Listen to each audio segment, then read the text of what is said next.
do a better job of telling the story. So this is why this is important. And I'm just thankful that you're in the neighborhood at this time. It's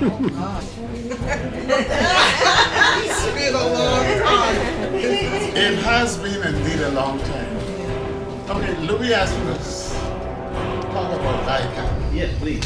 I just came to Toronto from London, Ontario to go to school, and somehow I got together with a gentleman named Dudley Laws. Oh, you know that guy? We know him. Yeah, you all know Dudley. And I met Louis among others. Anyhow, it was a pleasure meeting these young people, and it was in the 70s, early 70s. We were somewhat radical, as you would understand. And I remember distinctly Dudley applying for a grant, and we brought black kids from across the country, from Nova Scotia to British Columbia, and we housed them in private places, and George Brown College was one of the places we housed them, and we had this long weekend conference. And it was, to the best of my knowledge, it was the first time that we had people coming from across the country to meet and discuss the normal things that we had to discuss. You know, the inequities in the society, police brutality, the unwarranted stops and stupid questions that young people have to ask at the UAI building at the corner of College and Augusta. And I think that was the only building owned by blacks in the community at the time, yeah? And somehow we lost control of it. I think some Chinese... beside a bakery, that was on College Street.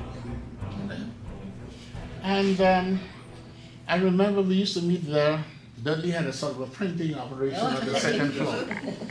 We covered that already. Covered that already. But we want to hear your memory. Yeah. And it was a regular thing for the police to visit on Saturday, because on the third floor we used to have parties there. Yes. And whenever a group of black people get together, the police somehow instinctively find themselves there with some sort of nonsense excuse. Howard had the hindsight to recognize Dudley before he died. When he started the Dudley Laws Day. You all know about the Dudley Laws Day. I mean, and yes, you know, we could talk about people when they're dead, but I think the important thing is to give them their flowers while they're alive. And Howard did that. Yeah, he tried his best because he had like, Howard trying to fight for a day in regards to an holiday for Dudley. You know what I mean? So he did what he could.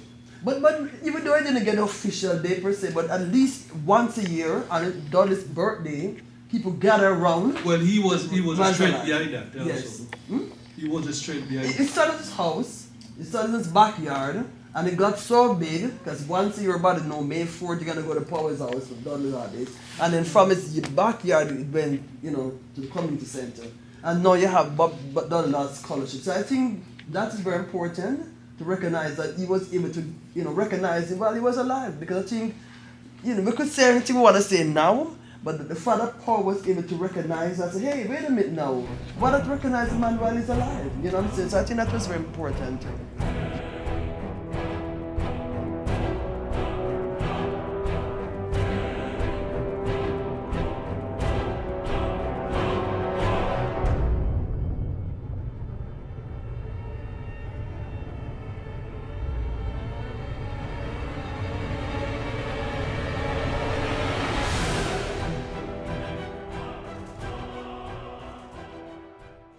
We are family, right?